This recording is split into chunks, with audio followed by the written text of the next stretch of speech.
penas proibidas no Brasil são um assunto polêmico e de grande impacto social. No artigo 5º de hoje, vamos falar sobre estas penalidades e o que diz a legislação brasileira. Antes de começar, vamos ver o que diz a nossa Constituição sobre o assunto. A Carta Magna diz que não haverá penas de morte, caráter perpétuo, trabalhos forçados, banimento e cruéis. E para falar desse tema, eu recebo Bettina Gunter, que é advogada e professora de Direito Constitucional e de Direitos Humanos, e também Victor Minervino Quintieri, que é advogado criminalista e professor de Direito Penal. Muito obrigada por estarem aqui no artigo 5º. Doutor Victor, quais são as penas que são proibidas no Brasil? O artigo 5º, inciso 47 da Constituição Federal, ele elenca um rol de penas vedadas em nosso regime jurídico. É importante destacar que esse rol de penas vedadas advém de uma evolução histórico-cultural, jurídica, pela qual o Brasil passou e tenho certeza que vamos conversar aqui. O artigo 5º, inciso 47, veda penas de morte, penas cruéis, penas de banimento, a pena de trabalho forçado. Então, são punições que o nosso regime jurídico constitucional não mais admite, em virtude de um preceito muito importante correlato a esse artigo 5º, inciso 47, que é o próprio artigo 1º, especial à dignidade da pessoa humana. Não que nós não devemos punir aqueles que cometeram crimes, mas há limites em relação a como cumprir, quando cumprir e em que medida cumprir. Algumas penas ficam bem claras, né, quando a gente fala o nome, por exemplo, pena de morte. Mas e outras? Por exemplo, pena de banimento, é mandar para fora do país. O senhor pode explicar um pouquinho essas penas? Claro, a pena de banimento, caso fosse admitida, consistiria em retirar o indivíduo de uma determinada sociedade. Aqui no Brasil, seria retirá-lo do país, ou seja, um brasileiro nato ou naturalizado ser retirado. Vejam que esse tipo de pena, né, o banimento, historicamente falando, ele chegou a ser aplicado em diversas sociedades. Eu cito, por exemplo, a sociedade indígena, que tinha como uma das formas de punição para os indivíduos que ali, né, moravam e residiam, essa pena de banimento. Ou seja, no banimento, o indígena saía da tribo, era expulso da tribo e teria que tentar a própria sorte, junto à selva, predadores, outras tribos. Então, só para que o nosso ouvinte, nosso telespectador compreenda, né, assim, do porquê que atualmente proibimos algo, né, dentro de uma história riquíssima e complexa ao mesmo tempo do Brasil. Doutora Bettina, falamos aqui das penas proibidas, agora vamos falar um pouquinho também das penas que são permitidas no país. Então, as penas permitidas, elas se encontram, né, na legislação penal, seriam as penas privativas de liberdade, restritivas de direito e pecuniárias. Então, essas seriam as penas, né, que a gente encontra na legislação brasileira e que, portanto, podem ser aplicadas isolada ou cumulativamente. E temos também o Código Penal Militar, que prevê algumas penas. Quais são elas? Então, as penas do Código Penal Militar, elas também são penas de reclusão, de detenção, mas você também tem a peculiaridade do Código Penal Militar de você ter a pena de morte, né? É algo que, tanto é que justamente no próprio artigo 5º, inciso 47, quando tem a vedação da pena de morte, a vedação salvo no caso de guerra declarada. Então, e essa é uma vedação que vem nas constituições desde a primeira Constituição Republicana de 1891. Então, basicamente, desde que a gente vedou a pena de morte, ela sempre foi permitida em situações muito excepcionais, como na legislação militar, nos casos de guerra declarada ou guerra externa. E dá para a gente explicar isso, doutor Quintieri? Como é que funcionaria na prática? Bom, para que o nosso amigo telespectador compreenda, o Código Penal Militar, aplicado em situações já restritas por sua natureza, o Código Penal Militar ele é dividido em crimes cometidos no tempo de paz e crimes cometidos no tempo de guerra. Vejam que, se a gente fizer um compilado entre o artigo 56 do Código Penal Militar com o artigo 707 do Código de Processo Penal Militar, há explicação, inclusive, de como se pode proceder ao crime, à punição, né, à pena de morte, né, que se dá pelo fuzilamento. Então, crimes como traição, espionagem, né, em contexto de guerra, podem gerar ao indivíduo que for condenado como tal a pena capital. Que a gente espera que não aconteça. Exatamente. E você sabia que a pena de morte já foi adotada no Brasil? A Acompanhe na reportagem por quanto tempo ela foi permitida e o que levou à proibição desse tipo de punição. A pena de morte no Brasil teve início no período colonial, onde era aplicada para crimes graves como traição, homicídio e delitos contra a coroa. Com a independência do Brasil em 1822, a pena foi mantida e aplicada até a primeira Constituição do país, em 1824. A norma permitia a sentença de morte, mas com restrições. De 1889 até 1969, a Constituição reafirmou a proibição da sentença de morte, permitindo-a apenas em situações excepcionais. Mas foi a Constituição de 1988 que aboliu oficialmente a pena de morte para todos os crimes civis, com exceção dos casos de guerra declarada. Dr. Quintieri, a última vez que a pena de morte foi aplicada no Brasil foi em 1876, quando um escravo foi enforcado na cidade alagoana de Pilar. Qual era o contexto histórico e jurídico na época que permitia esse tipo de punição? Bom, em relação ao contexto jurídico penal, havia vigência do Código Criminal do Império de 1830 e a Lei de número 4 de 1835. É importante destacar esses dois ordenamentos jurídicos porque desde a figura da heterolegislação, ou seja, o país dominante legislando sobre situações vivenciadas pelo país dominado, né, ou colonizado, aqui na seara penal nós tínhamos diferentes respostas a depender de quem seria essa pessoa, ou seja, um verdadeiro direito penal do autor. O que eu estou querendo dizer com tudo isso? Que enquanto pessoas tidas como livres não eram consideradas aptas a pagar com a sua própria vida, pessoas em situação de escravidão, que só foi acabar em 1888, acabavam sendo condenadas. Inclusive, essa lei de 1835, ela disciplinava que não só a morte, né, praticada pelo escravo em relação aos senhores, ou seus descendentes familiares, mas também violências psicológicas, físicas, ou seja, ampliando por demasia, né, esse escopo, os escravos responderiam com a sua própria vida. Então não tinha essa margem de liberalidade. Inclusive, a jurisdição era aplicada de maneira dissoante. Para uns, um determinado tratamento, para outros, a pena de morte. Pois é, doutora Bettini, essa trajetória aí da pena de morte, passando de um sistema punitivo extremo para um modelo que valoriza os direitos humanos, é isso? Sim, o Brasil, né, como eu falei, ele lá atrás ele permitia a pena de morte, mas realmente o que é interessante é que a Constituição de 1824, ela não fala especificamente ou expressamente sobre a pena de morte. Ela, como o Dr. Vitor falou, a gente tinha a pena de morte muitas vezes na legislação infraconstitucional. E é interessante também notar que a Constituição do Império, ela já vedava penas cruéis. Né? Ela não falava nada sobre a pena de morte, mas ela tinha essa vedação. E então, depois a gente teve essa vedação da pena de morte, e isso vem, de certa forma, desde a Constituição de 1891 até a atual, né?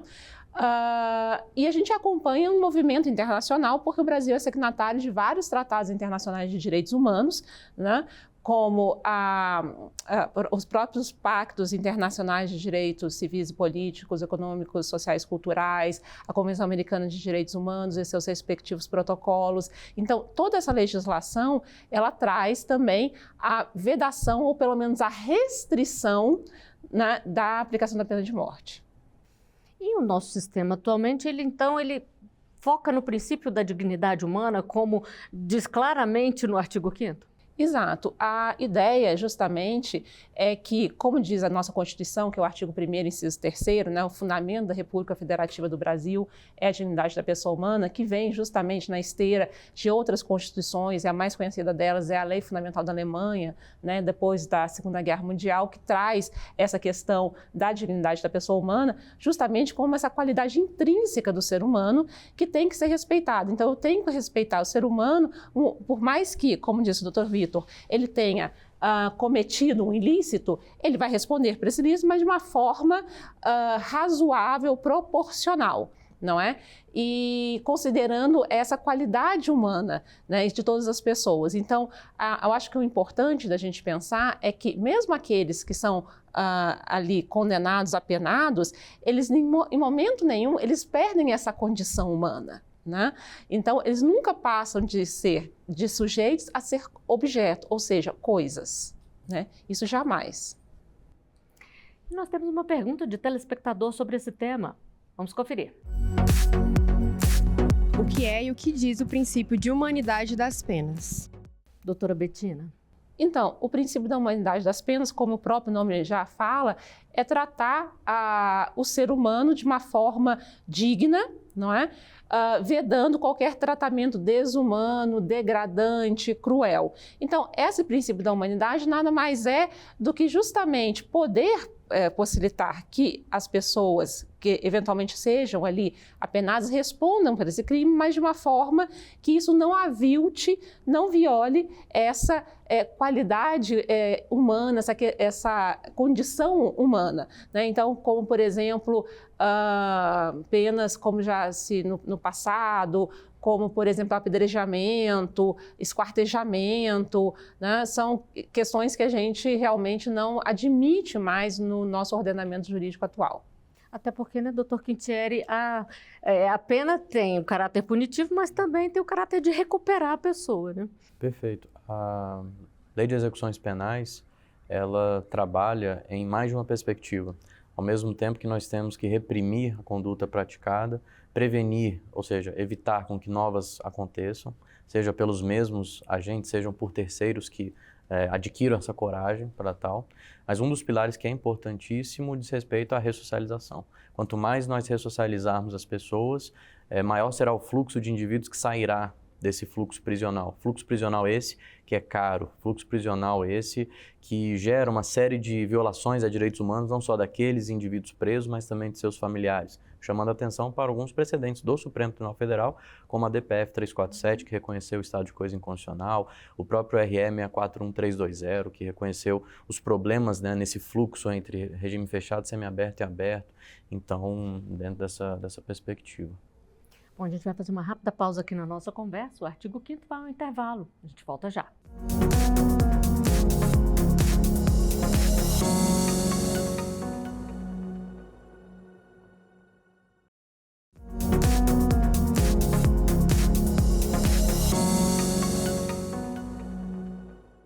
O artigo 5º está de volta, hoje falando sobre as penas proibidas no Brasil. E eu continuo conversando com Victor Minervino Quintieri, que é advogado criminalista e professor de Direito Penal, e com Bettina Ganter, que é advogada e professora de Direito Constitucional e de Direitos Humanos. Doutor Victor, falamos no primeiro bloco sobre a questão da pena permitida de morte, que é em crime de guerra, durante guerra, a pena por fuzilamento, em pelotão de fuzilamento. Como é que isso pode acontecer? Bom, relembrando o que falei sobre a separação entre crimes praticados em tempo de paz e crimes praticados em tempo de guerra, o artigo 707 seguintes do Código de Processo Penal Militar dispõe sobre como se dará o fuzilamento. Especificamente, esse fuzilamento se dá por pilotão, né, de fuzilamento. A pessoa, né, o militar ali no caso, ele deve ser colocado nele um uniforme sem insígnias. Ele poderá ou não optar por ficar vendado, né, no ato de efetivação, né, dessa conduta. Ele pode optar por não ficar vendado. Claro, caso fique vendado, inclusive é feito um sinal, né, para a execução da ordem. Essa pessoa que vai ser executada, ela pode pedir para que se encontre com um padre ou com um chefe religioso da religião que, né, processa, né, profere, para últimas palavras, para, né, uma conversa final. Então, o Código de Processo Penal Militar, ele dispõe aspectos, né, nesse sentido. Doutora Bettina, como essa questão é vista em outros países? Porque o Brasil, por exemplo, é membro do protocolo da Convenção Americana sobre Direitos Humanos para a Abolição da Pena de Morte, ratificada em 3 de agosto de 1996. O que essa convenção diz e como que ela é adotada ao longo do mundo? Certo. Então, essa é um protocolo adicional à Convenção Americana de Direitos Humanos, que a gente também conhece, né, pelo nome de Pacto de São José da Costa Rica. Esse é um protocolo que, na verdade, é curto, é pequeno, ele tem 4 artigos só e fala justamente que os países signatários, eles não adotam mais a pena de morte, eles ali tem um compromisso, né, de abolir a pena de morte, A única, não há possibilidade de fazer reservas a esse tratado. A única hipótese é, no momento da assinatura, né, da adesão, melhor dizendo, é possível sim fazer uma reserva, que é o caso que é o artigo 2º, que nós fizemos essa reserva, porque justamente a nossa Constituição, no artigo 5º, 47A, fala que existe a pena de morte, é possível em caso de guerra declarada. Então, a única possibilidade é justamente em casos de guerra segundo a legislação militar para crimes graves. Então, a gente fez essa reserva justamente para ter uma compatibilidade com a nossa Constituição, com o nosso sistema jurídico interno. E a gente vê também em vários tratados internacionais justamente a limitação, quando admitida a pena de morte, geralmente para casos de guerra, para situações graves, em que você não pode, por exemplo, aplicar para menores de 18 anos, para mulheres gestantes, para maiores de 70 anos. Então, até mesmo quando ela é permitida, existe uma restrição. Exceções, né? Tem umas restrições. Bom, nós temos mais uma pergunta de telespectador. Vamos ver. Quais países admitem a pena de morte? Doutor Quintieri, a gente falou aqui da questão dos tratados. Quem é signatário dos tratados não pode aplicar, mas outros países continuam aplicando. Outros países aplicam, como a China, por exemplo, a Arábia Saudita, Irã.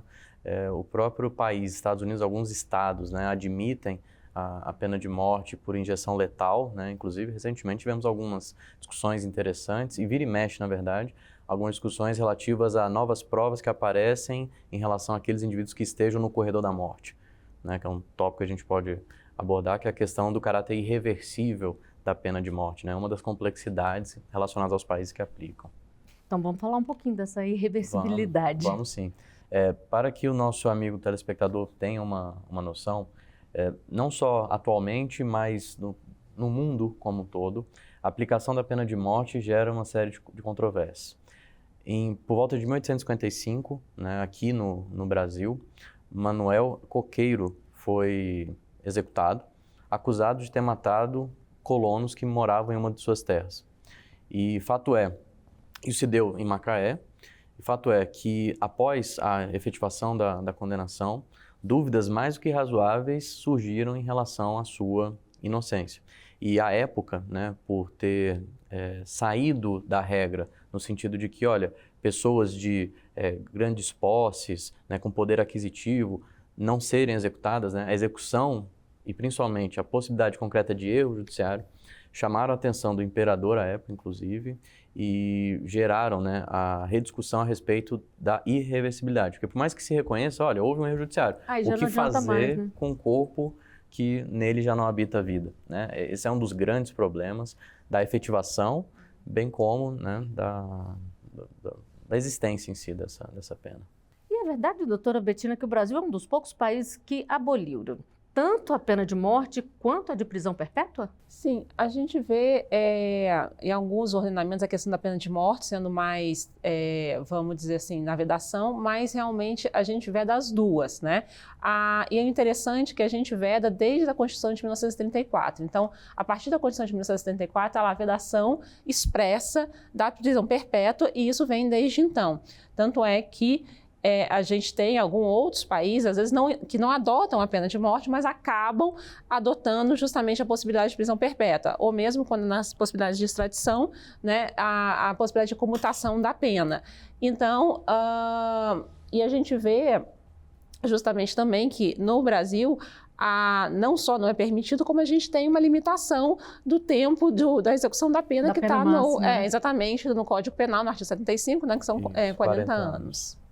E qual foi o motivo que levou a essa abolição, essa vedação da pena de prisão perpétua? Bom, eu citaria alguns fundamentos. A dignidade da pessoa, do condenado, que não deixa de existir em virtude daquilo que fez.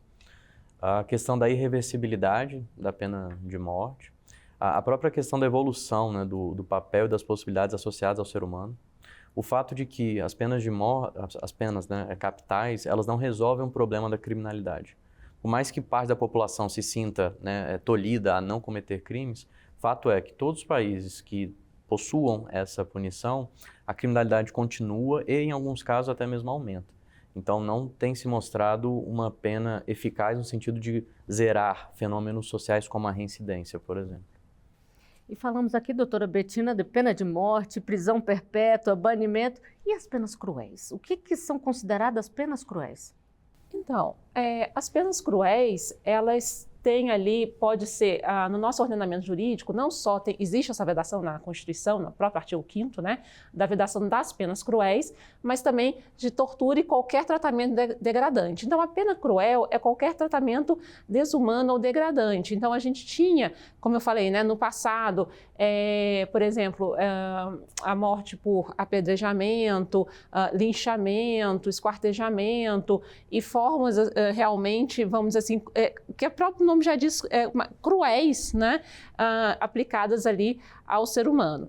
Então, agora, tem uma questão no Brasil que hoje é interessante da gente adotar, apesar dessa proibição ou vedação das penas cruéis, tem uma questão que é a forma de execução da pena, que muitas vezes no Brasil, até como o Dr. Vitor falou, em relação à DPF 347, que reconheceu muitas vezes o descumprimento da legislação penal, processual penal, ela leva a um estado de coisas inconstitucional. Então, a pena cruel é vedada, só que a forma como nós acabamos no sistema penitenciário brasileiro cumprindo, fazendo com que os condenados cumpram essa pena, acaba se tornando cruel. Então, essa é uma questão que a gente tem que repensar, daí o Supremo também ter reconhecido esse estado de coisas inconstitucional.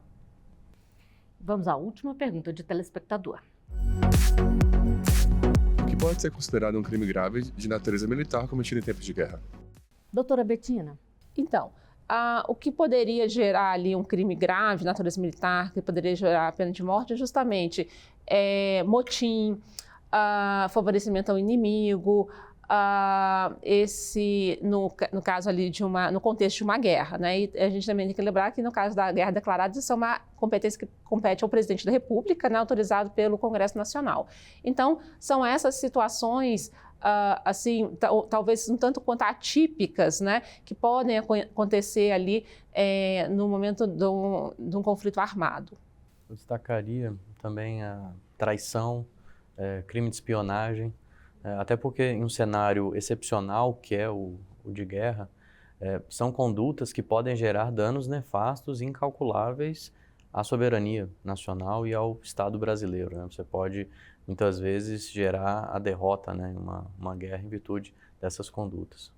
Bom, doutor Quintieri, para a gente encerrar aqui, atualmente 2/3 dos países do mundo aboliram a pena de morte por completo ou deixaram de usá-la na prática. Embora tenha havido alguns retrocessos, estes retrocessos contrastam com a clara tendência mundial para a abolição. Esse é um processo que está claro no mundo? Sim, é um caminho, né, que se faz, citando até o que acontece, por exemplo, nos Estados Unidos, dentro ali do regime constitucional existente. Até mesmo ali você não tem uma unanimidade de estados que executam a pena de morte.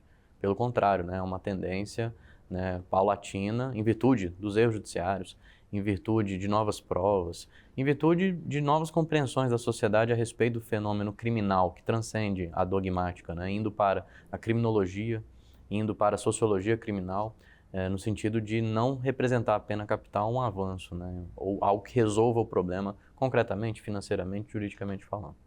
Podemos dizer, então, doutora Bettina, que o mundo está caminhando para garantir mais os direitos humanos? Sim, certamente. A gente tem ali várias, além dos tratados que a gente mencionou, né, não só no âmbito da OEA, como no próprio âmbito da ONU, há um comprometimento dos países em vedar, né, e acabar, abolir realmente a pena de morte. E a gente tem algumas resoluções da ONU, a gente tem pelo menos 3 resoluções da ONU no âmbito da Assembleia Geral, que elas têm, muitas vezes elas não têm um conteúdo vinculante, a gente chama binding, mas elas têm ali um efeito moral e ético muito forte. Além disso, também, por exemplo, na União Europeia, os países só podem aderir ao bloco se elas abolirem a pena de morte. Então, a gente vê aí alguns movimentos, né, como organismos internacionais, tais quais a Anistia Internacional, fizeram um movimento muito forte aí para a abolição definitiva da pena de morte no mundo. E assim, o artigo 5º de hoje chega ao final. Doutora Bettina, doutor Quintieri, muito obrigada pela participação de vocês aqui. Eu agradeço também a sua companhia. Você pode rever os programas nas nossas redes sociais. Você encontra a gente pelo @Rádio e TV Justiça. Até o próximo artigo 5º. Tchau!